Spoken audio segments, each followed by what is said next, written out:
Kevin Clemons, Cybersecurity, Lions and Tigers and Bears, oh my. Episode 6, All Mavens Branded Podcast.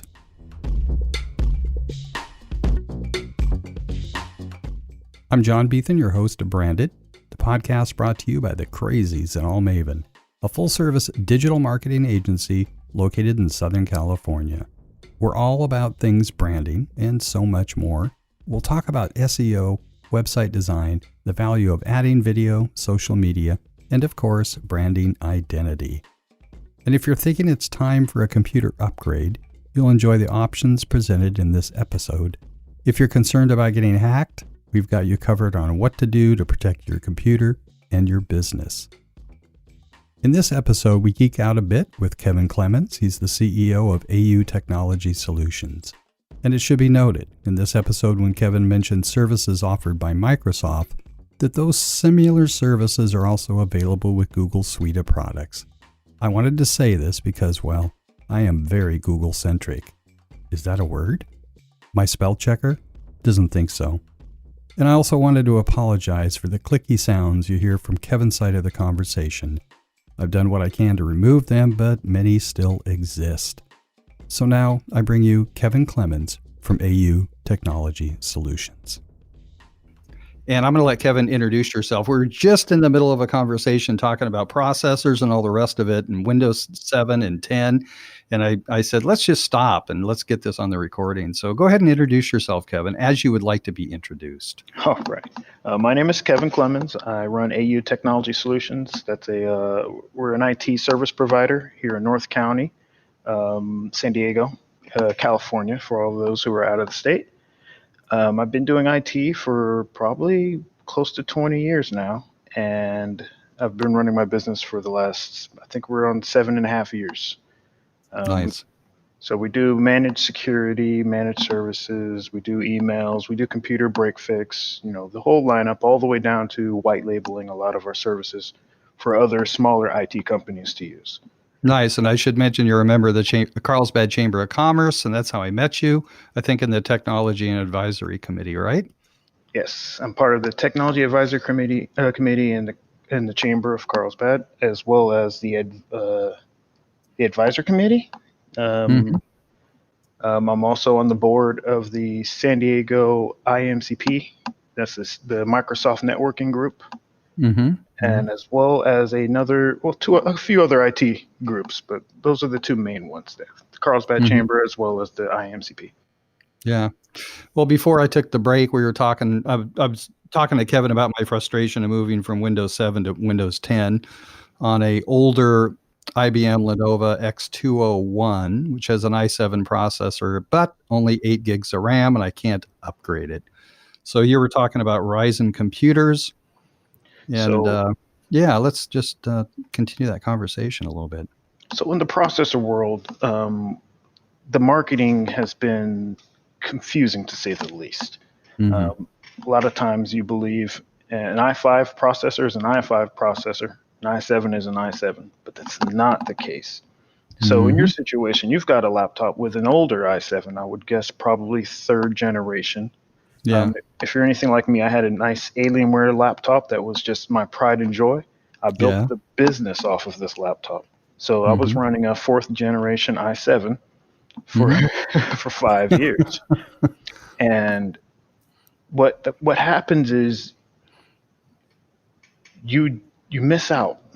You don't know what's out there, and you don't know what the capabilities of the modern day computers are. Well, that's absolutely true. I haven't had to have my head in it at all. And I used to be a hardware guy, but I just haven't kept up. So in my office, my technicians really wanted the VR headset. They wanted to play around with it because we had a few clients asking us to troubleshoot it. The best way to troubleshoot it is to get it. But I knew my laptop didn't meet the requirements. So I'm like, you know what? Let's just build a new computer. That's what we do. So let's put one together. So we put one together. We grabbed the latest Ryzen 7 processor, which was about $200. $200. And this processor had 8 cores with 16 threads. So in the process world, you've got hyper-threading, which basically means every core of the processor is able to do 2 things at the same time. So Windows sees it as 2 cores instead of 1. Long story short, it's a stupid amount of processing power. There's nothing that can really utilize it. But this part costs, I would say, about half as much as the Intel counterpart that had the same components and specs.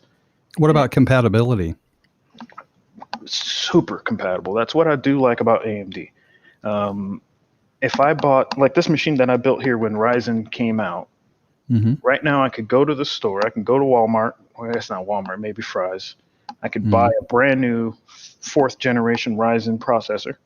I could come back, turn my computer off, take that old processor out, pop the new one in, turn it back on, and it'll work. It'll just work. Yeah, try that with Intel. You're going to be replacing the entire motherboard and probably the memory as well. So, and AMD's always been like that. They've always been the value brand.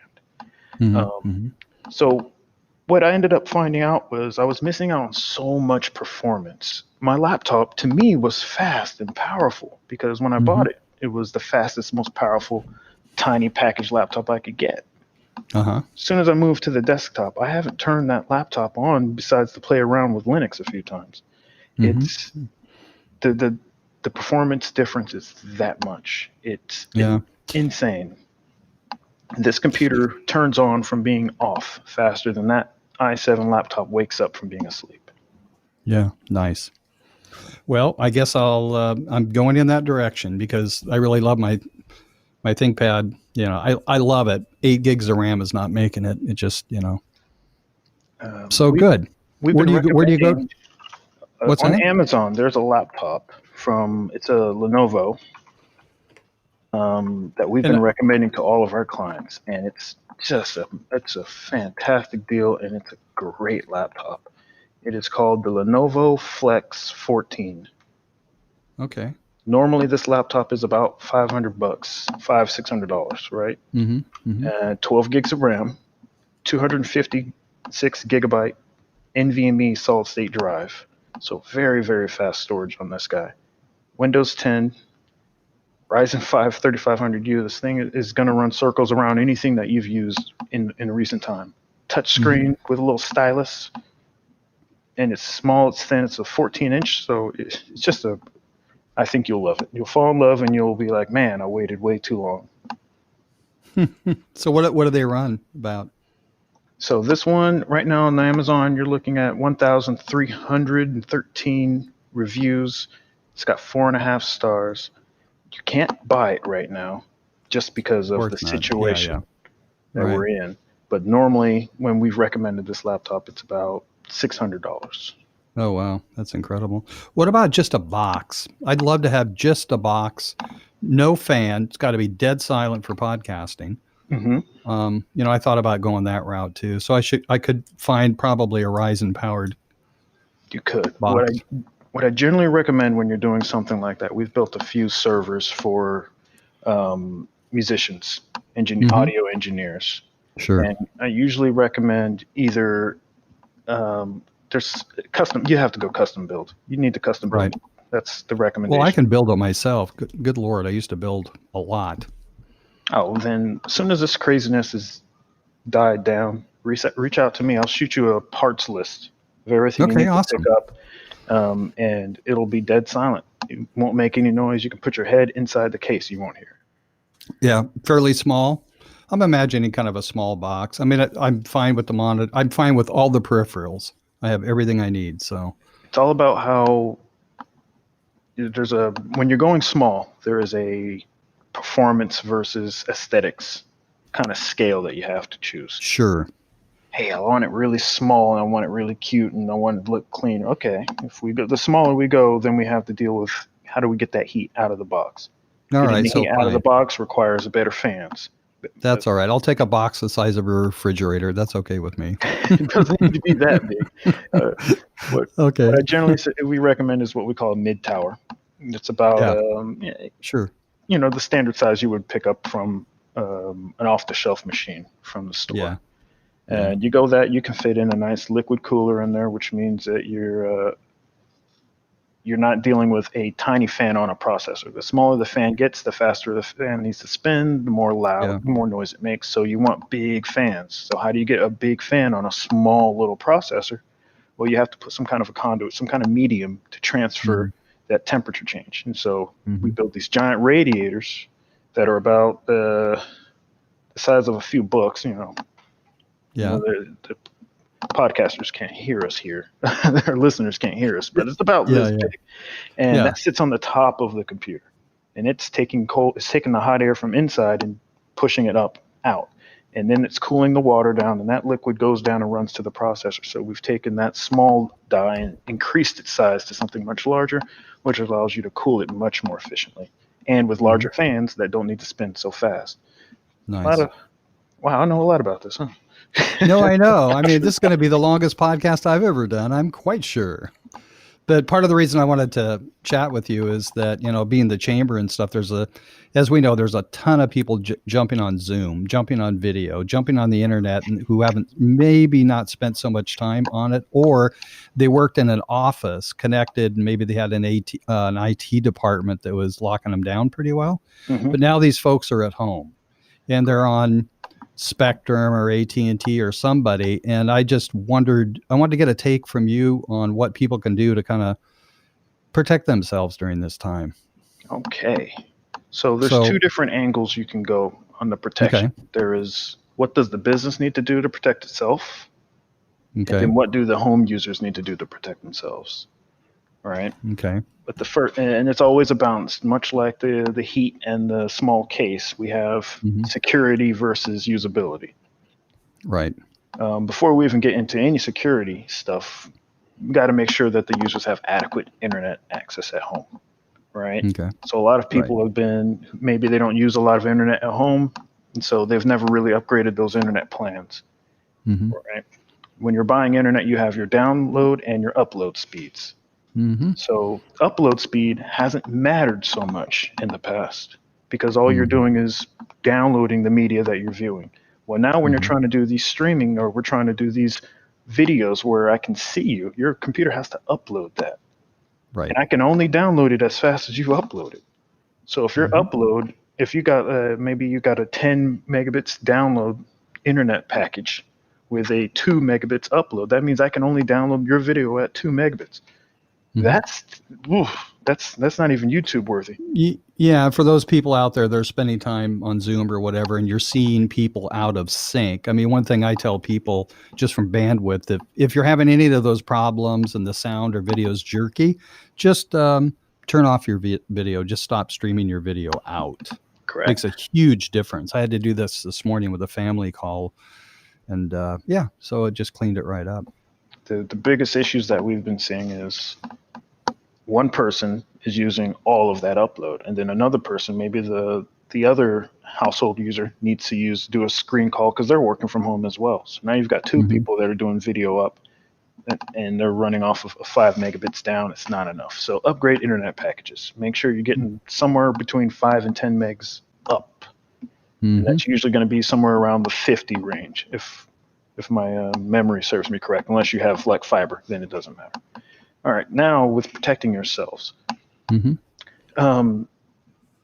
Users, for the home user, it's not really anything different than what they've already been doing. Make sure you've got some kind of antivirus on there. If you've got Windows 10, that means you've already got great antivirus. That's one of the benefits to Windows 10. So anything that's free is going to be less good than the antivirus that comes built into Windows 10. Okay. Now, they do have some better stuff out there. I shouldn't say better stuff. There's some things that you can pay for that are not as good as the built-in antivirus in Windows 10. I would go as far as to say anything that comes pre-installed on your computer is not going to be good. So McAfee, Norton, I tend to lean away from those. Yep, me too.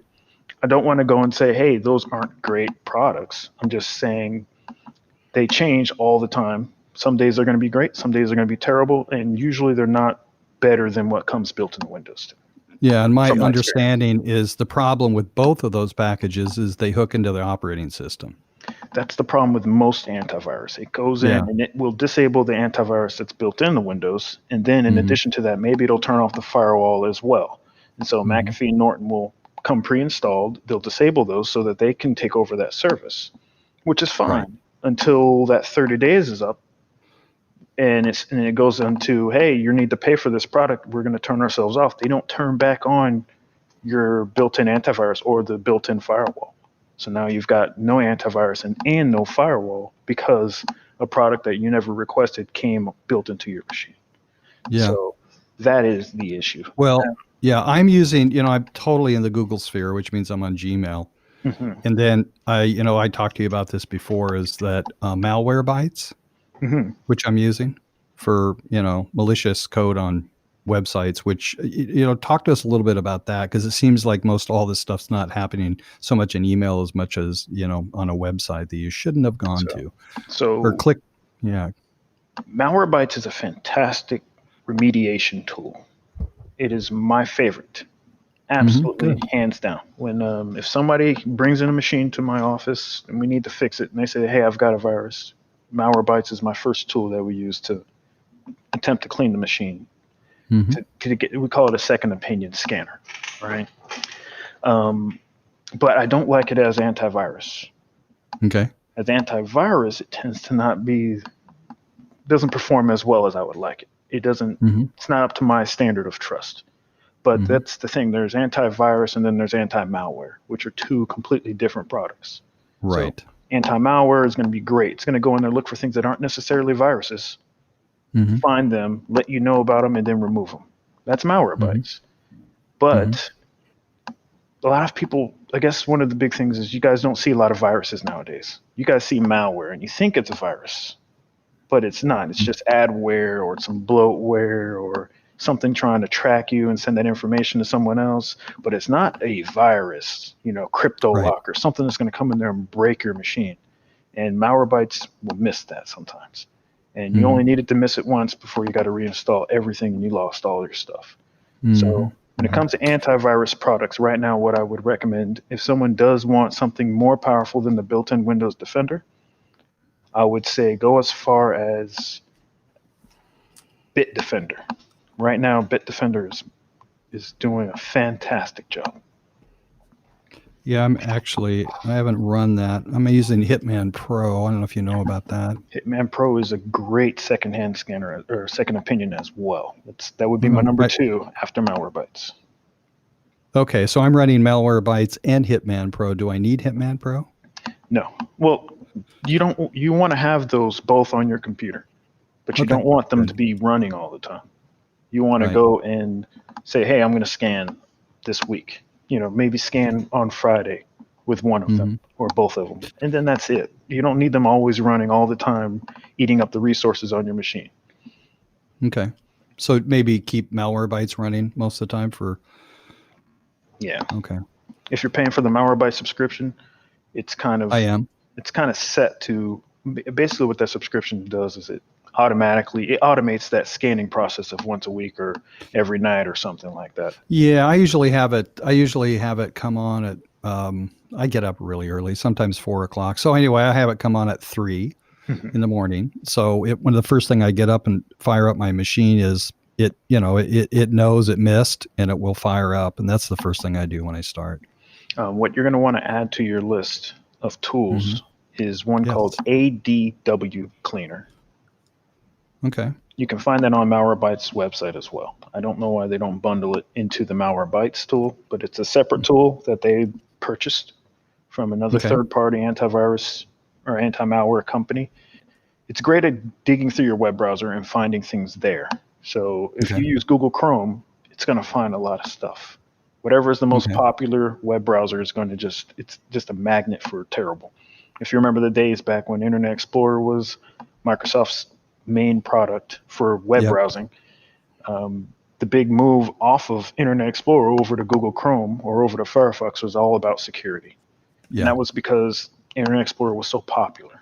So now that it's not, Google's the popular one. Therefore, now Google is the number one target. That's why you're not seeing a lot of those. If you remember when Google Chrome first came out, there was all this advertisement about, hey, if you can hack it, try it, and we'll pay you money. I remember that. Yeah, they stopped doing that because it's so because popular they were getting now. hacked. Oh gosh, yeah. It's with hackers, you have to look at hacking and criminality online like you do outside of the internet. Can you guarantee that someone that can't break into your house and steal your TV in the middle of the night. You can never guarantee that, and you would never guarantee that. No security company would. They would say, hey, we'll put some cameras so that we can find out who it was and maybe get your stuff back afterwards. But we're not going to be able to guarantee that someone that's devoted to getting that TV out of your house isn't going to get it. And it's the same with viruses or hackers. A hacker that really wants to get you, he's going to get you. There's nothing you can do about it. You just want to make sure you don't look like the target. Yeah, regarding the packages, you mentioned Bitdefender and Malwarebytes and ADW Cleaner. So do these or any of these actually do any kind of protection for crypto locker? Bitdefender does. And also Windows Defender. Okay. So, and I don't put a lot of, they say they will protect you from that, from zero-day crypto locker ransomware type attacks. But don't put your trust in any company or anyone else to protect you from crypto locker. There's only one way to protect yourself from crypto locker. That is a backup that is not permanently attached to your device. Okay. Now, what would that include? Would that include Dropbox or DriveStream? So Dropbox has some sorts of protections, meaning if the files all get encrypted, you can go into Dropbox or OneDrive or any of these programs, and usually you can say, well, give me the version from yesterday, right? Yeah, got it. So we're hoping that that's the solution for those. But if it was a new file that you just created, you may not have that luxury of being able to go back. But what you want is a backup, some type of backup. Go with an online backup. They're not very expensive. They work. Yep. I think a great one right now that we've been recommending to people is Backblaze. That one is, I think, the most inexpensive that I've seen. Backblaze is a very solid product. $60 a year for, I think it's unlimited backup. So that's like streaming constantly, or is it file by file? How's that work? Constantly. So file gets updated, it gets uploaded. It gets uploaded. What do you know about Cyber Reason? I think we had a conversation about it. Cyber Reason. Not so off the this top of my head. It was a package that basically these guys left the NSA and created their own company, and it basically is. Yeah. I don't have any of that info in front of me, but I'm also running that as well. And I have had actually just once it pop up and with a big fat warning about crypto. So they're still too new. There's a lot of these new guys that are coming out there. You've got Cyber Reason. You've got, oh my gosh, I've forgotten these security-related antivirus products that are all built off of artificial intelligence. They're new. I'm not really. I mean, like Cylance. There's a few others. Those I feel are more. It's one of those things where you can have this tool. It's a very powerful, very specific tool. But if you don't have someone that is an expert that can tell you what that means, it's not that helpful. You know, if I gave if you gave an electrometer and I'm like, here you go, this is all that you need, you're like, okay, but I don't know how to use this tool. And so that's how I feel about those.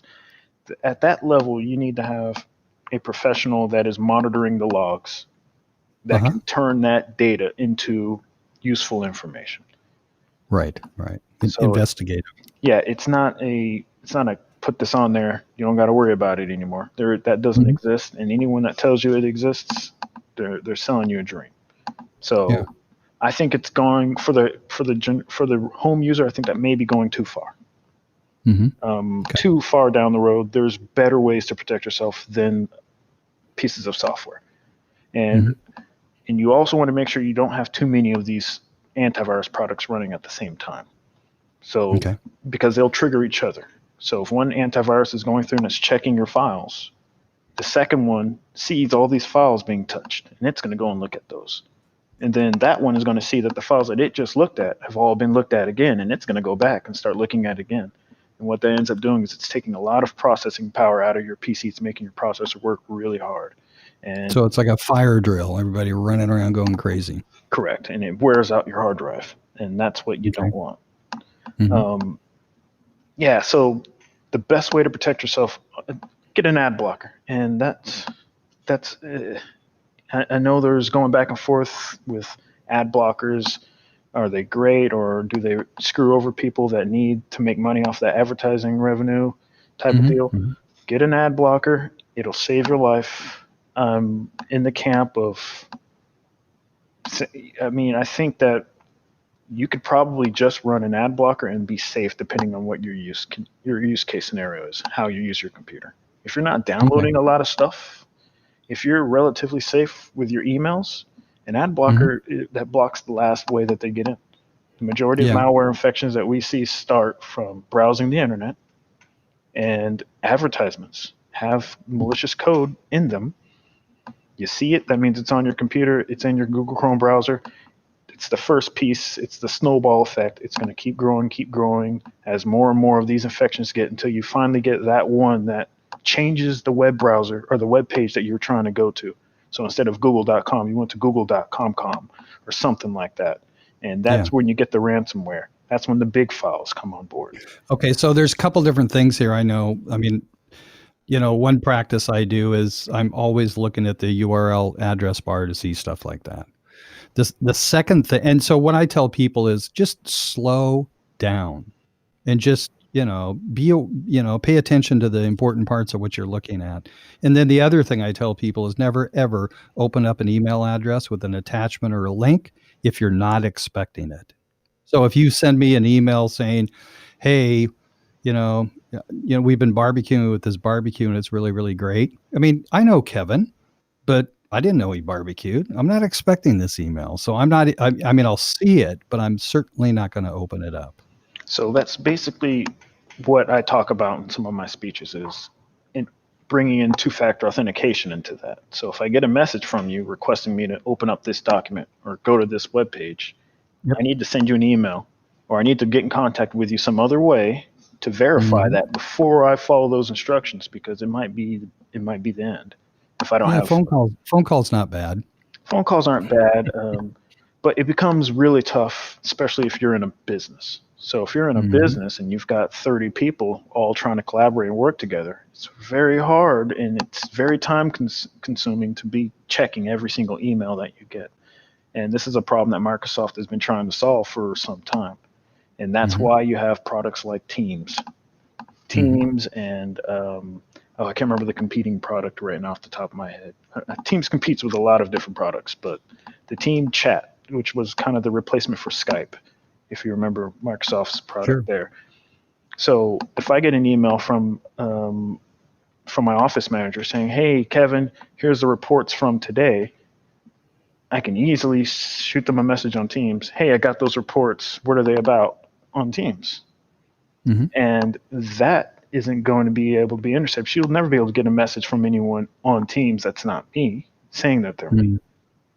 Now, I mean, crossing my fingers down the road that some hackers figure out something terrible. I mean, I think the competition may be referring to is Google's new Meet. No, not Google, but yes, that is a competing product, Meet, which replaced Hangouts. Thankfully, Slack was what I was trying to. I use Slack. Yeah, so Teams is kind of a product. It's one of the main products that we set up for our clients that are trying to work from home now. So it is your Slack, it is your Skype, your Hangout, your Google Hangouts. But it integrates with all of your Microsoft account. So that means anything that you can access with Microsoft, you can access using this device. So I'm able to see all the files that our whole office works off of directly in this program. So when my technicians are working from home, they work out of Teams and a web browser. That's all that they need. And their email and Outlook. So one thing you mentioned, which I use, is two-factor authentication. So for everybody out there that doesn't know what it is, I want you to explain it. But first, I want to basically say is that, kind of the fundamentals of security for me are that with convenience comes a sacrifice of security. In other words, the more convenient things are, and we're talking software, security sort of goes down the tubes, in my opinion. So Yes. two-factor authentication can be a pain in the rear to actually do, because you're having to pick up your phone if that's what you're using, or But let's talk about that and explain what two-factor authentication for people is. So two-factor authentication, or MFA, multi-factor authentication, is basically when you are going to a website or opening up a program that requires a password. Basically, what that program or website is saying is, hey, you're not allowed to use that. You don't gain access to this data unless you know what Kevin knows, right? So that password, you have to know what he knows if you want to be able to see this data. Well, sometimes the bad guys do know that. So what's the next step? How do we make it more secure?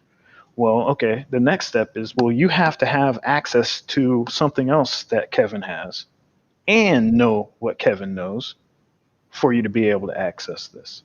So what is that thing that Kevin usually has? Normally it's a cell phone, right? Or a cell phone number. So two-factor authentication came about where you put in your password, it sends you a text message with a code. You take that code and then you put it back into the screen, because it's going to ask you, well, what's the code here? You're going to put that code in that just got on the phone. That's only going to work for about 5 minutes or 10 minutes, and then it lets you in. But there was a problem with that. That's still relying on your cell phone service provider. Right? And so what we saw were a string of attacks against AT&T and against Sprint. And so what hackers would do is they would call those locations and say, hey, I'm working with Kevin here. He's getting a new phone set up. We need to go and transfer his SIM card to this new SIM card.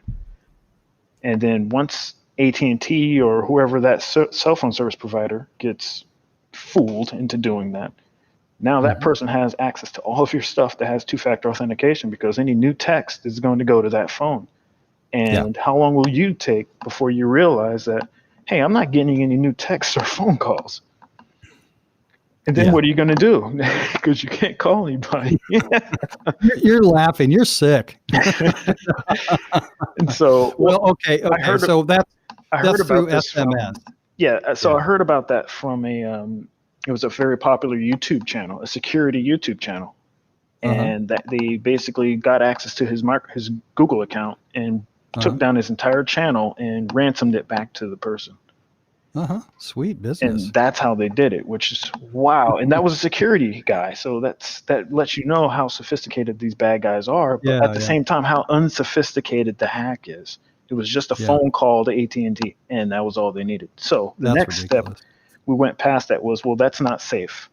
So we need it to be your phone, not your cell phone number. It needs to be your phone. How do we do that? A physical device. Physical device. And so then you have MFA. That you're carrying. I mean, nobody has access to it, hopefully. Correct. So you need to put an app on your phone that generates that token. Now, Microsoft has gone around saying, well, if we're going to require them to have a phone and install this app, then how can we make this process more convenient? And so with the newer Microsoft stuff, if I go to log in, the newest Microsoft stuff, actually the newest stuff, you don't go to log in. You just go and you say, hey, this is who I am. And then it immediately on your phone pops up, and on the screen it pops up. The screen says, hey, you have this number. You take that 4-digit number, you have to put it into your phone, and then the phone will then generate the token, and then you put it back into the browser. That's like the extreme level that we haven't pushed over to all of our clients yet. What we do right now is you type in your password. Your phone pops up and says, hey, did you just try and log in? And you say yes, and then it logs you in. Yeah, so that's why I'm telling people, just you got to pay attention to what's going on with your phone. A lot of times people will just close a dialog box rather than answer it. Yes. Bad idea. And that's why Microsoft is going over towards the other one, because you're sitting there, your phone pops up, you're like, oh yeah, because you're so used to just saying yes, and you're like, wait a minute, I didn't sign. Oh man, who just logged into my stuff and I just said okay. And so that's why they're moving over towards that newer area. Microsoft is also doing some other things where it's an example is if I am here in my office connecting through my internet with my external IP address, then it won't ask me for my password or my authentication because it knows it's me. right? Yeah. So that's location-based or geolocation-based authentication. Yep. So you take that, you mix it up with all the other things, right? So we're going to have, if it's a trusted device, have you ever logged in on this device before? Your password, your cell phone authenticator app, as well as that your devices, are they part of your Azure or Microsoft account? And then, all right, where are you at? Are you at your home? Are you at your place of work? And where was the last time you logged in? Where were you? Is it possible for you to have gone here from there in this short amount of time? If so, then yes, allow login. So Microsoft has been adding all these different steps, these extra tools for IT people to use to protect businesses. And that's where you have multi-factor authentication. So in short, everybody now should be using some kind of two-factor authentication, and not just for your primary mail account. If the service offers it, enable it, because everything is important. And you don't realize how important that is until it's been compromised. I think the last thing that's been compromised for me was my Domino's account. Domino's Pizza? Yeah, Domino's Pizza. I'm not worried about it. And then I'm like, wait a minute, I didn't buy a pizza in Wisconsin. Dang it, somebody got me for $24. And so and they got a pizza. And they got a pizza on me. So it's the little things that aren't that big a deal, but they are. Because maybe it's a you get the idea. So I want to just mention, he's talking Microsoft. I'm on Google. Alex at All Maven and I, the whole team is on Google, and I'm actually really happy with the security. I am using Google Authenticator. It asks on my browser a lot for my password. And I also use LastPass. So I wanted to talk about password managers because let me just ask you, Kevin, I use a password called password 123456. Is that okay? And I use that for everything. Is that okay? I'm kidding, of course. Kevin's, not only is he laughing, he's getting ready to throw up. It's a terrible password. In fact, or how about my dog's name? It's a good first step. Okay, so you gave a fantastic presentation at the Chamber of Commerce, and I'm going to egg you on to get on Zoom with me so we can redo it again and then get it out to everybody. Could you, because this is an audio podcast, could you describe the methods you use to kind of generate passwords? Or do you recommend a particular password manager? I use LastPass, really like it, but I don't recommend a password manager. I do recommend you keep your passwords written down somewhere in some form, in some secure way, just in case. It's just as an example. What would that look like? So if you have a little notebook, for home users, right? A notebook, but don't keep it next to your computer.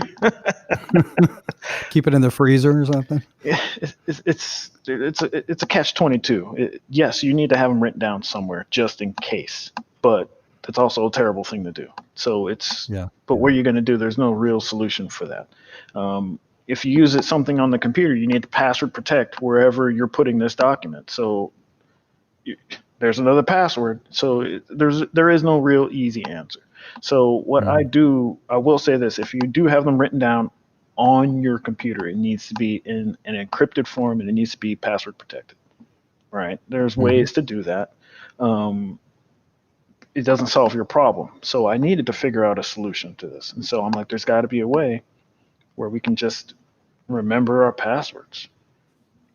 Right? Yep. Why can't we remember the passwords? I can remember stuff from when I was a little kid. I can remember my phone number from my house when I was a child. Like, how come I can't remember 300 passwords? I don't get it. So I came up with a process, and it was really simple. It was, don't remember the password. Instead, just remember the process you take when you create your password. That's all. You remember how you create your passwords, and always create your passwords that way, and you'll be all right. It came to me after probably about 4 or 5 times of me forgetting a password for a website that I hadn't logged into in a really long time. And then I go through the steps. Hey, let me change the password, send the email, go to the email, click the link to change my password. It says, hey, create your password, your new password. I type in my password, and then it tells me, hey, you can't use that password again. Like, okay, I found my password. And so, right. But now you're forced to change it, or maybe not, but yeah. But on the premise of that I was already following some kind of internal algorithm for creating a password, right? Except it was to create a single password. So how do we make that to where it can work for multiple websites and multiple services? And so you're basically saying have a unique password for everything, right? For everything, for 99% of things. So okay. The real secret to the password process that I created was your password needs to follow a set of rules, and you need to create these rules. So the rules need to say things like, hey, I need to put the date in my password in some form or fashion. The date needs to be in my password, and in every password, that date needs to be reflected the same way. And then you say, whatever the password is for needs to be written inside my password. That way, no matter what service I'm setting up a password for, it's going to be different because the services are always going to be different. The key is you just have to make sure the way that you put that service in your password is always the same.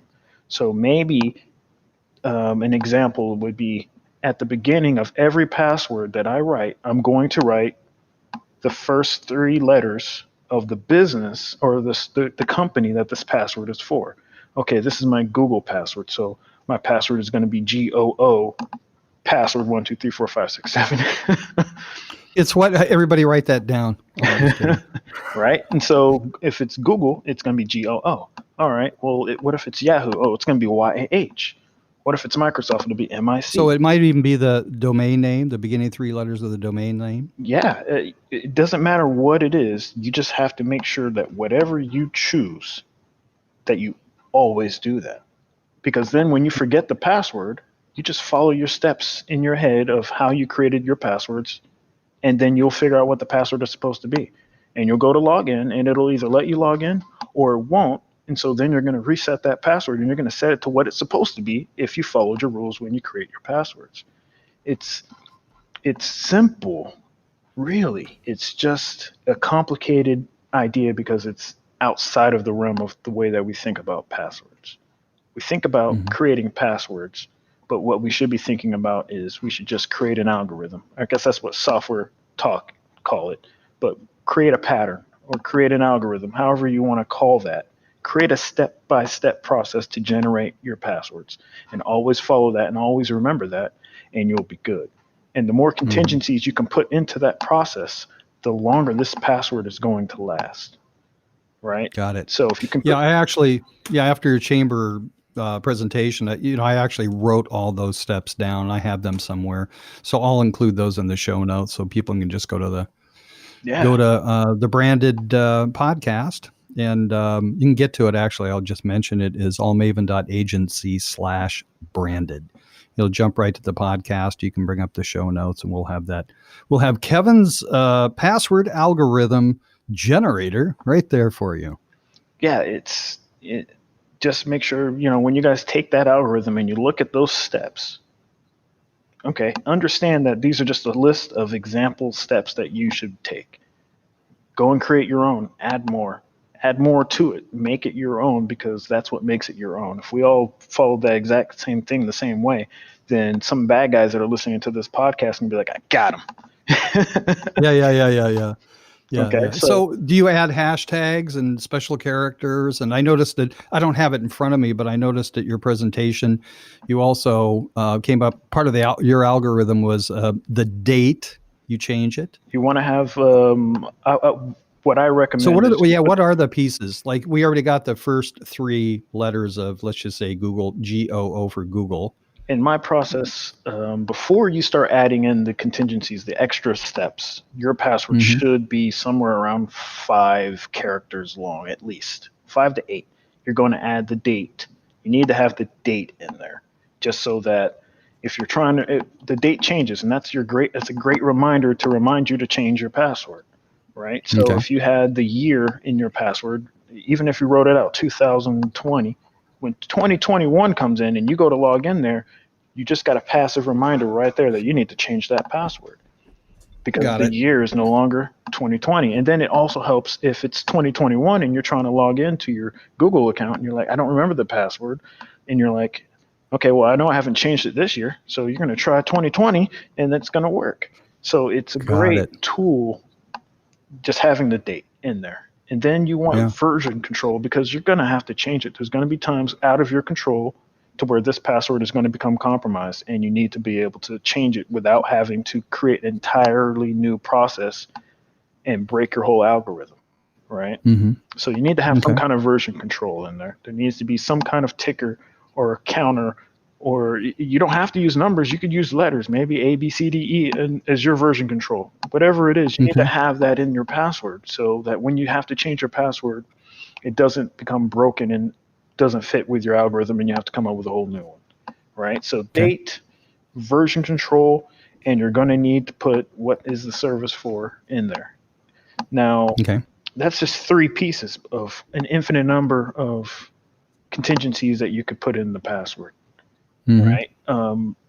Once you create this algorithm, it becomes super easy to navigate the internet. Things become less of a hindrance Yeah, because nuisance. Right. when I use this password to log into my computer every day, Mm-hmm. and I know that it's maybe 3 characters different from my computer logging in to me going into my email account, Mm-hmm. I'm burning in that password because I'm typing it all the time, typing it Mm-hmm. 3, 4, 5 times a day.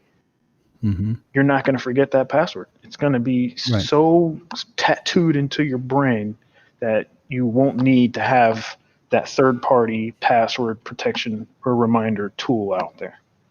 Yeah, it's like you may be woken up by your wife in the middle of the night going, "Honey, you were mumbling GOO634AB. What does that mean?" And Okay. there's so many more steps. I mean, the version that I presented at the chamber was, I think, version 4. There Mm-hmm. was different steps. I try and change it up a little bit every time I do it so that I'm not, because there's going to be some people that just follow that to the T. And Mm-hmm. I don't want to make their lives any more unsafe than it is. So I'll go and change it up and come up with a different algorithm, change the order, add some extra steps. Hey, throw your favorite number in there. Boom, just to keep Yeah. it going. Hey, you know Yeah. what's your favorite color? Put that letter at the beginning. And I think I got originally kind of the seed for this was put in my head by my stepfather because I needed to help him fix his email account. And he told me his password, and it was like a song. He had taken his favorite song and truncated all the words down to make a single Mm-hmm. word. And I was like, when I looked at that password, it looked like chaos. It looked like Perfect. total randomness, didn't make any sense. But to Perfect. him, he was like, oh, yeah, it's simple. It's this. It was, and he'll never forget it. Well, that's why people need to create their own algorithm. Yeah, and I pass this off to my twin sister, and who's always forgetting passwords and stuff. And I contacted her a couple of weeks after I passed it off to her, and I go, "Are you using it?" She goes, "Oh yeah, I am." And she says, "But I do it differently." And I said, "Perfect." There's no right way here. It's like whatever's going to work for you to remember the passwords. And Everyone that I've shown that, done that uh, presentation with, and I would say probably close to 150 different people. uh-huh. Everyone that's used it, Yeah. they've never had a problem with passwords ever since then. Entire business is operating off of that, and they love it, and it's great. So what other security measures have we maybe not covered in this conversation so far? So the biggest thing right now with security that needs to be addressed and it's mostly on the business side, and it's Mm-hmm. VPNs. So Okay, good. Let's talk Microsoft, about VPNs. so Microsoft was, I shouldn't say Microsoft, most businesses are running into this issue of BYOD, or bring your own devices. So you run your company, right? You've got about 12 people that are working in your office, and you've got a server somewhere that's got all the files that everyone's collaborating on. They're all working on these files. So when these users need to work from home because of COVID-19 or whatnot, okay, well, how do you get them access to those files with that server in your office? Well, some businesses go and tell their IT guy, open up the firewall so we can remote into their own computers using RDP. Oops. You don't want to do that. That's very Yeah. dangerous. There are people out there, entire businesses over in other countries that are just looking for that port to be open on firewalls, and then they're going to keep trying until they figure out your passwords and they're going to get in. So what was your way to protect from that? Well, we created a VPN. So a VPN is a direct connection from your computer to the office, and it's encrypted and it's safe. And all right, so what's the problem? Well, the problem is now you have a device on your network that you as your business owner do not have control over. You don't have your antivirus running on that machine. You have no way of telling who is using that person's computer. What if I'm logged in and I've got a VPN into the office and I'm working on these documents and maybe QuickBooks, and I've got a virus on my computer and someone's watching me do what I'm doing? That could very easily happen. You don't have the security that you have when you're actually on site at the location. And so we're going down the right steps, but we're just convenience versus security, right? So how do you solve that? And this is the biggest thing, is we need to be thinking about moving over to the cloud, or businesses need to work out, either provide devices for users to use from home, or there's some remote connection tools that are great that don't use VPNs. TeamViewer, Log Me In, where they can log into their device at home or in the office. The biggest concern that we have to worry about really is still the same as it's been for the last couple of years. It's ransomware. When I do a direct connection to the office and it's just like I'm in the office, that means my ransomware is now your ransomware. Those worms on my computer are now on the computers for everybody else. That is the fear, and that's the danger, and that's what we've had to hastily move to this platform or this setup without doing the proper security measures that are needed to make it safe. Yeah, well, I'm a huge proponent of cloud computing just because, I just think there's more problems associated with the local software that doesn't get updated and all the rest of it. And which is part of the reason I don't actually have a Chromebook, but I've used them before and I really like them a lot. I mean, basically everything is in the cloud. And so we were talking earlier about upgrading my computer, and it's probably to what I would do with this IBM Lenovo X201 is convert it to a Chromebook, which can be done for about $35 a year in licensing for, I have forgotten the name of the company. Do you know which one it is? No, I would never go to a Chromebook. I would go to straight Linux. I'm sorry, Kevin. We're just going to end this conversation right now. Just kidding. The reason that I'm not a big fan of Chromebooks is because it's too much limitation. Sometimes I don't have internet. Well, for business, for sure. Well, even for play. I mean, if I'm at home and maybe I'm writing a story or something. We're always connected nowadays, but we still need to be able to operate without being connected. And so that's my concern with Chromebooks. It's a limitation for the sake of limitation. No, I get it. Well, I mean, just to, offline access is a very real thing with Chromebooks these days. You can be, good. As long as you turn it on, you can be completely off the internet, be on a plane, no internet, and get everything done. And then when you connect to the internet, bang, the emails go out, the files sync, all that kind of stuff. That's good. But the point you made that I think is really important is that we need some time away from being on all the time. Yeah. I'm a big fan of Linux. I still am. The only reason that I'm on Windows 10 now is because Microsoft did a good job. Windows 10, I was, Windows 7, I was really on the fence between going Linux, full on Linux, and I was setting up some clients with Linux devices because I did have customers that would come in and they have viruses, and I'd clean it and send them back home. They'd come back 2 weeks later, viruses. And I'm like, okay, why are you getting all these viruses? And what are you using the computer for? And so 90% of their use was web browsing, right? Mm-hmm. So Chromebook Mm-hmm. would be a fantastic option right there, but he already has the hardware. He already has a full-on computer. So I put Ubuntu on that computer. And he took it home, and I didn't hear from him for 6 months. 6 months Mm-hmm. went by. He called and he said, "Hey, I got a new job, and they require me to install this software on the computer. How do I do that on Linux?" So then I had to move him back over to Windows. But that's the limitation of Linux. But we're getting very close to where that's not a scenario that we need to worry about with apps working in the cloud and such. Good. Would you call me when that happens? Because I'd like to get on Linux too. Um, I mean, but right now I'm using, fundamentally besides G Suite, I'm using like Adobe Audition okay. and Now you are in. Zoom and There are great productivity applications on Linux already. I mean, are there? oh gosh, yeah. You've got GIMP, which is like a replacement for Photoshop. You've got Right. a whole suite of video editing and graphic design and all that on Linux. There's several professional developers that all they do is do it on Linux. What's not on Linux yet is like the Office suite, Outlook, Word, Power. That's what we want. I mean, there are some close to versions, LibreOffice and such, but being able to work out of the Microsoft Office suite it's really key. So you couldn't run a Chrome browser with G Suite then on Linux, or you could? Yeah, you could absolutely.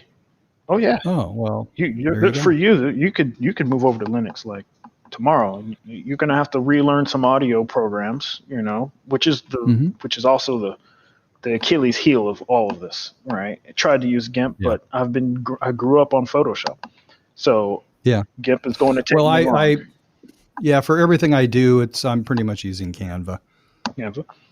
We might want to do a little bit of research and see if they have a Linux version. Often some of these companies do. It doesn't hurt them to have it, and they know a lot of professional workers do use Linux just because of how open it is and how much more secure it is. I got off of the Linux bandwagon when Windows 8 came out because they fixed the issues that I had with Windows, and that was memory management. Windows 7 was terrible at memory management. It was I know it was, because all Windows 7 really was a stripped down version of Windows Vista. Now, call me crazy, I loved Windows Vista. I had moving background. You're crazy. Well, here's the thing. My experience with Windows Vista was I got out of the Navy. I was getting ready to go back into school, and I was going to go for software development and video game design. And I'm like, I need a really beefy computer. So I built a $3,000 gaming and development rig, and I put the latest Windows on there, and it ran it fine because guess what? I had 8 gigs of RAM. You had muscle. Yeah, most computers at that time frame that were being sold with Windows Vista. 4. Not even 4. That was a pipe dream, sir. 2. 2. Yeah, actually, I have an old client's HP laptop here, and I got into it. It has 1 gigabyte of RAM. Right, and so that hurt the whole. Besides that, if you took a Windows Vista machine and you pumped it full of RAM, 16 gigs or 8 gigs of RAM, it's beautiful, man. Like you can set a movie as your wallpaper. Oh, is that right? Yeah, it was. It just was ahead of the hardware at the time, and it wasn't even ahead of the hardware. It was the partners with Microsoft were not putting the hardware properly for this operating system. So they took it, they stripped it down, they called it Windows 7. All right, great. Still had memory management issues. It was very, very resource intensive. Linux didn't have that problem. And so I was very close to going to Linux, but then Windows 8 came out, and Windows 8 fixed the memory management issues. It added things like automatic defrag every time you reboot the machine. All the maintenance was taken care of. You got all the alerts that had built-in antivirus. I'm like, whoa, what's happening here? They solved all of my complaints about Windows 7. Nice. And then I saw them do something that I felt it was great, but I understand that the rest of the world disagrees. Windows 8 would start up to this screen where it would show you all your programs. And people hated it. They were like, where's my desktop? And Yeah. I understand why Microsoft did that, because we all sit down at our computer. What's the first thing that we do? We go to the start menu. We open up a program. So Microsoft said, why don't we just save them a click? Well, you can't put change on people, and they freak out. Yeah, I know. Well, it's really interesting. I have a really great client, and they're moving off Microsoft products onto Google Suite for lots of reasons. But when I started the whole process, it was really interesting. I said, "So where's all your Word documents?" And they go, "It's in Word." Oh, okay. So I get what you're saying is that, yeah, but Word is an application. Do you know where they're filed on your computer? They're in Word. So this is my gripe against Microsoft, in that they sort of taught people, they didn't really empower people to actually, think about the computer in a way that was actually useful in terms of, filing. In other words, it didn't, these people anyway, and I get this a lot, their representation of organization on their computer has nothing to do with the manual filing system, which it should. Your hatred, or I wouldn't say hatred, but your disagreement, it's not hatred. Your disagreement with Microsoft, with Windows operating system, is the same one that I have, but I have it for Apple. And it's that. I have it for Apple too. The users, there's a lot of users that aren't trained properly on what's actually happening. They don't understand it. You don't have that problem with Linux, because if you're using Linux, you know what you're doing because you have to. Yeah. On Windows. Yeah. You've got I would say probably 25% of the population, 25 to 50% of people that use Windows don't have a very firm understanding of what's happening, where their files are actually stored, what the desktop actually is, how do you get to your downloads. I've seen people where, I have a help desk company, so we see it all the time. You say, well, let's show me where you put the file, and they're like, I don't know. I'm like, all right, well, go to your downloads folder. And they're like, how do I get there? I'm like, all right, well, let's turn off the computer. Let's put it back in the box. We're just going to ship it back. Did you ever hear that? Did you ever hear that Dell support call where this support agent got fired? No. So this lady buys this is a great story. True story. This lady buys a computer from, I think it was Dell. Mm-hmm. It could have been Gateway at the time. I don't even remember. Gateway, man. Doesn't make any difference. I'm not trying to out any of the companies. But anyway, this lady buys a computer, and then she calls support and says, my computer won't run. And the guy goes, okay, what seems to be the problem, man? It just won't start. And then he proceeds to lead her through, is it plugged into the wall? It's plugged into the wall. What happens when you turn on the switch? Nothing really happens. And he keeps on going through this process, asking her these questions, and she answers it. And he finally says, what I want you to do is look at the back of the computer and see if it's actually, And she goes, well, I can get to the back of the computer, but I can't really see it. And he goes, why? He says, well, and she says, well, there's been a power outage. And he goes, ma'am, this is really serious. What I want you to do is pack up the computer, send it back to us with a note that says, I'm returning this computer because I'm too stupid to use it. Oh, gosh.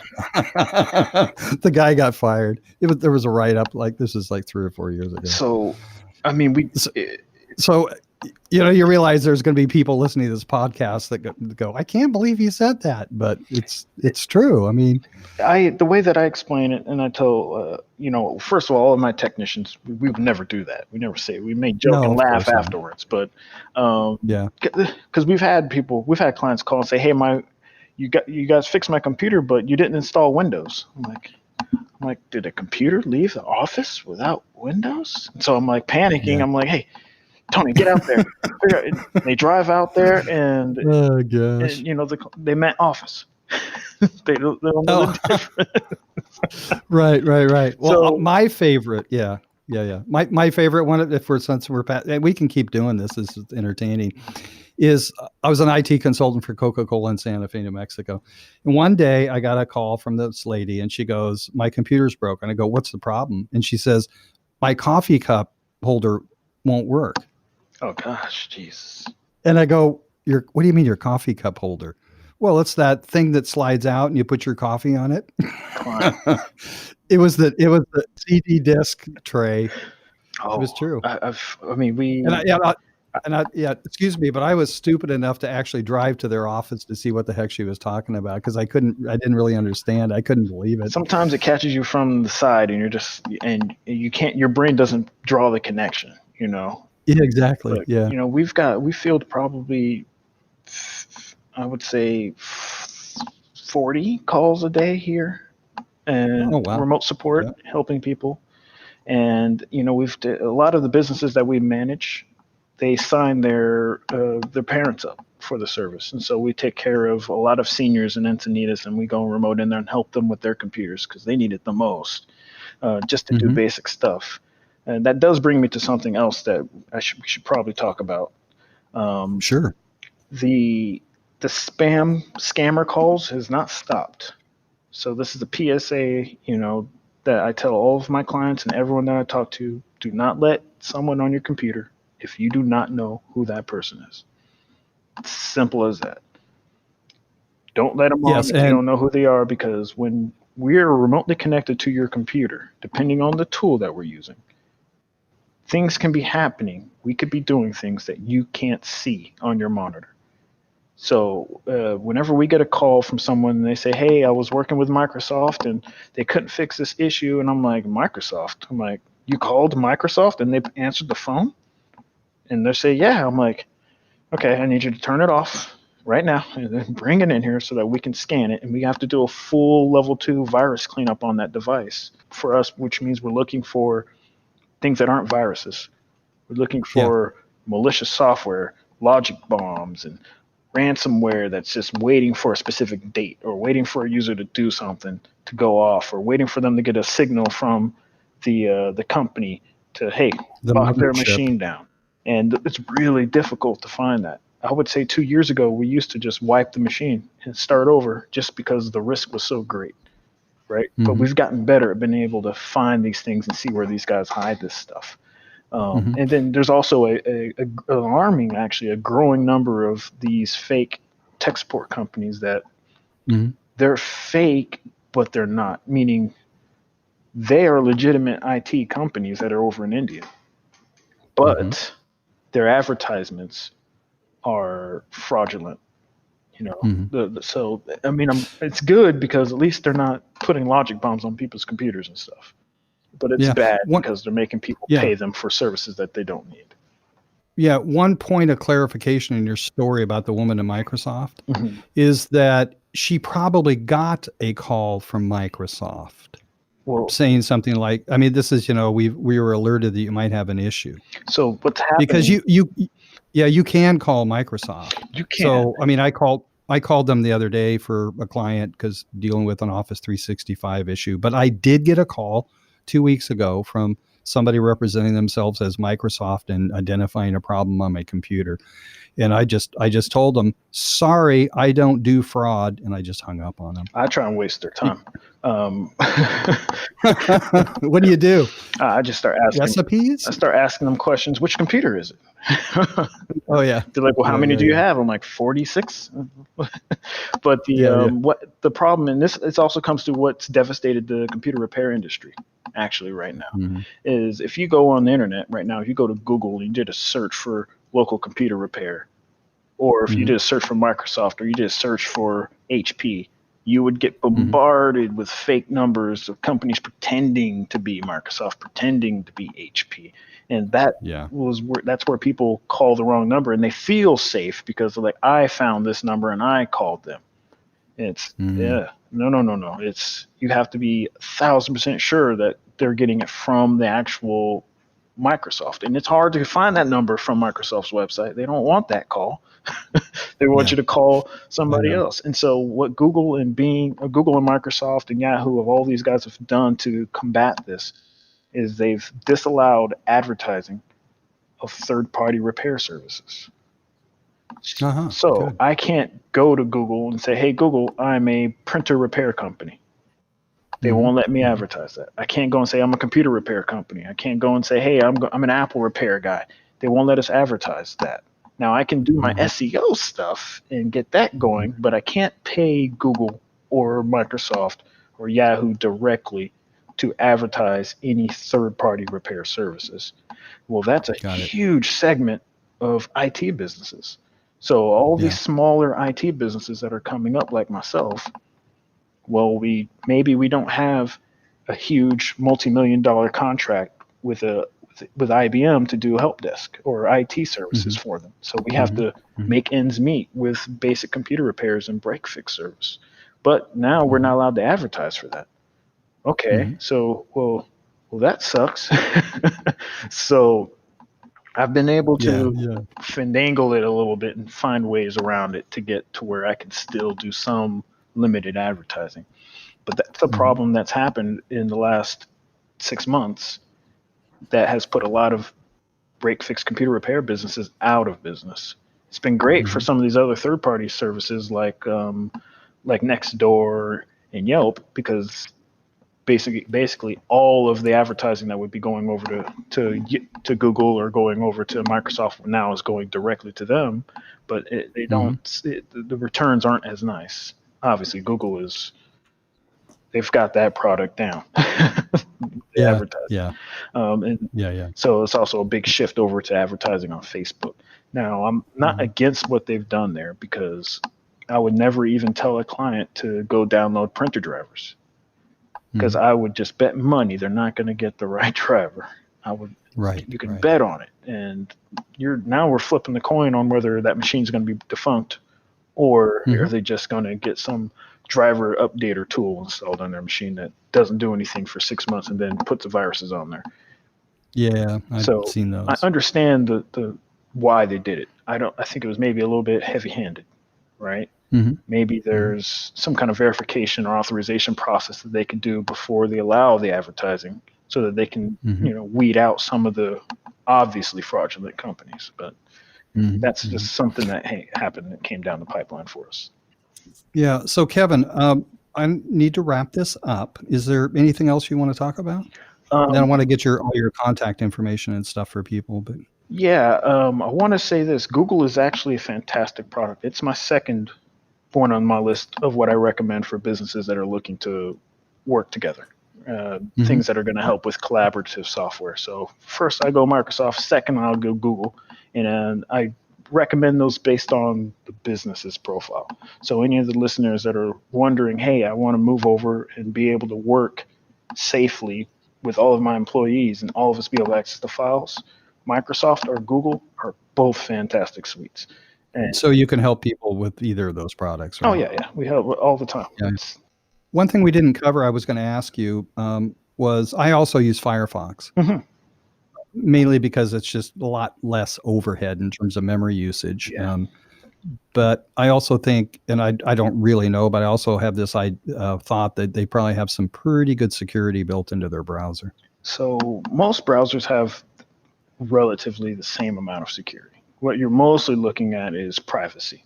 So Firefox is going to be much higher on the privacy side, but that's the double-edged sword of what we were talking about earlier: convenience versus security, right? Yeah. So Google's very convenient. I know. I personally don't use Google Chrome. I use Microsoft Edge because I believe in less is more.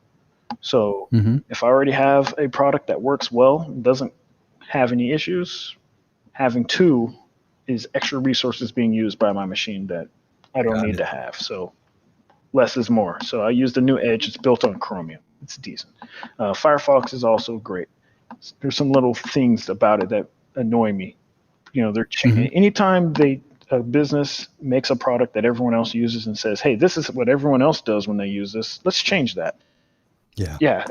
I hear you. Yeah, trying to help someone remotely that's using Firefox that just downloaded a file is a disaster, because trying to find the downloads is just tough on Firefox. So not standard, not compliant to what everyone else is doing. They don't need to be the same, but some standardization needs to happen if they want to not blindside people like Apple. Apple, they break the standard all the way down to the lowest level possible. But this was actually fun. I would love to come on more and talk to you about some other stuff. I've got loads of things to talk about. So without getting into any detail, All Maven's a full service digital marketing branding agency. So, I mean, at some point, how do you, what's your definition of a brand? Let me ask that. Definition of a brand. I would say it's your public facing image. Does that make sense? Sure. I mean, it's part of it. It's when it comes to branding, that's a complicated question to which the answer is not going to be easy to understand. Yeah. So for a lot of people that don't know, the first two episodes we did, 1 and 2, we talked about branding. So the first one's called Bacon, Brand, and Branding, or branding, I think it was. Mm-hmm. And Alex was on the show with myself and her husband, Joe, and we talked about branding. But episode 2 is with Chris Ryan. You know Chris? No. Well, I know a lot of Chris. He's a videographer at the Chamber.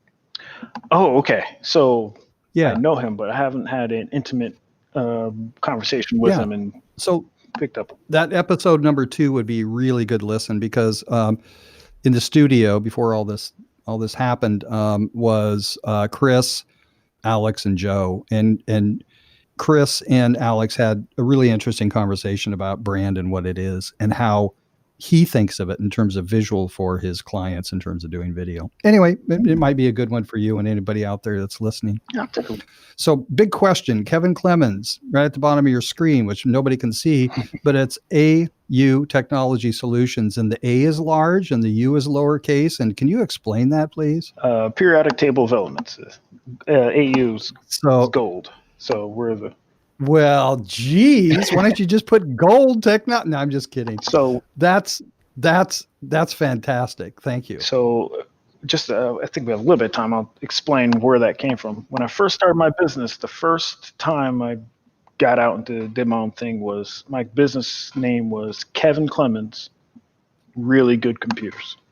And the idea came to me because I was listening to some music and I wanted to know who produced it. And I looked at it, and it was Kanye West was on the song, and it said Kanye West, Really Good Music. And it made me laugh. And right away, it made me laugh. I'm like, what a silly name, but it tells you everything you need to know. There. So my first business was Kevin Clemons, Really Good Computers, because I wanted them to know, hey, my name is Kevin Clemons, I make really good computers. And branding was simple. It was to the point. It was funny, and it got me past that insecure stage when you're letting a stranger onto your computer where you do some of your most intimate data is there. So I needed to break that and make people feel comfortable. So that was Kevin Clemons, Really Good Computers. And then when we evolved and I ended up hiring on more people and it became a much larger IT company, my branding needed to say that, hey, this is a business. This isn't just a person. And so my company, we rebranded and we were Lab 58. And the idea was, the original idea was going to be Lab 01 and was going to be a computer lab. And we would open up additional ones, Lab 2 and Lab 3, but those were already taken. So I came up with some random numbers. Hey, Bianca, what's your favorite number? Mine's 8. Cool, 5-8. And we put it in there. And fun. And it was a disaster. It did get across properly that we are a business and a tech business that's in the IT field. But the problem was that hyphen, that 5-8, is really tough to explain to people over the phone.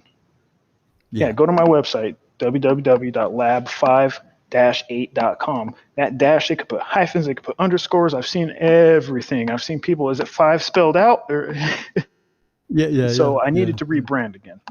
And once again, we needed to be a more premium product. So I'm like, well, we're like the gold standard of IT services. But I'm like, if I'm Gold Technology Solutions, we're going to get phone calls about gold sales and stuff.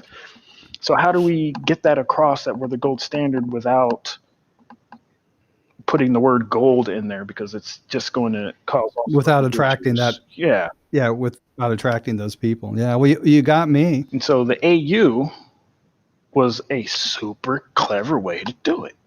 And in addition to that means now when the client is discovering what that means, they're thinking about it. They're either going to figure it out themselves and say, oh, that's clever.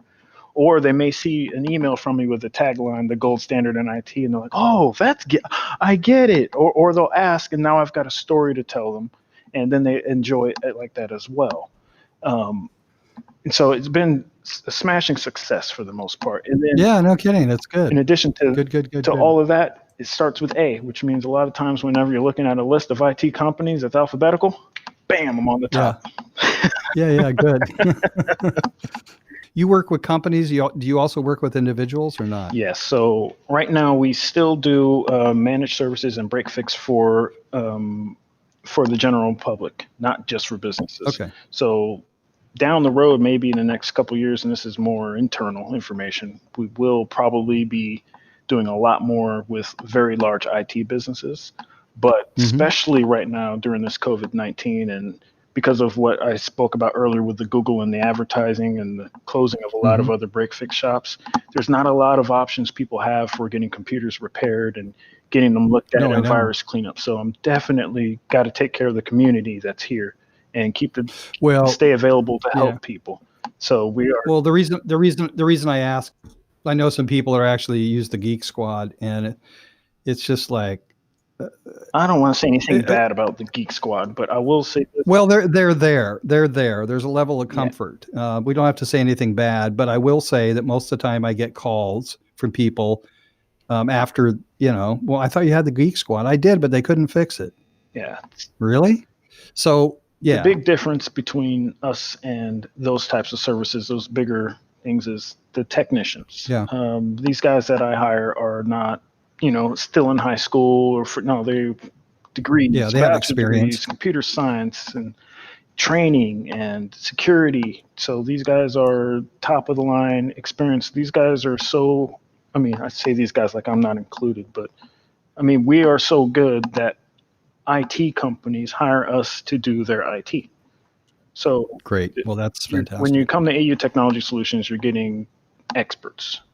Security experts, but they're friendly people. They're not that standard, typical IT guy that you see on SNL and whatnot. I know. Well, you've been a ton of fun today. So, adjusting my volume, sorry. What's the best way to get in touch with you? Go to the website. So if you're using your computer and you have some questions, you're seeing an issue, you can always give us a call. Our main line is 760-299-4104. Okay, say it again. That's 760-299-4104. And or you can shoot us an email, support@autechnologysolutions.com. You'll get a response relatively quickly, and we'll solve your problem. Okay. We'll come up with a solution. That's great. All right, Kevin. Thank you so much. You want to do this again? Is that what you said? Oh, absolutely. I've got so much more to talk about, and I love talking. So. Yes, I noticed, and I'm glad you did. There's nothing worse for a podcaster than having somebody on the horn and you ask a question and they just have nothing to say. It's just like, really? Why are you here? So thanks for being here. I'm going to encourage everybody to come by allmaven.agency/branded to look at actually past episodes, but also you'll get the show notes, everything we talked about. There'll be a brief show note, but with links and mentions that we had. And Kevin, thanks again for being here.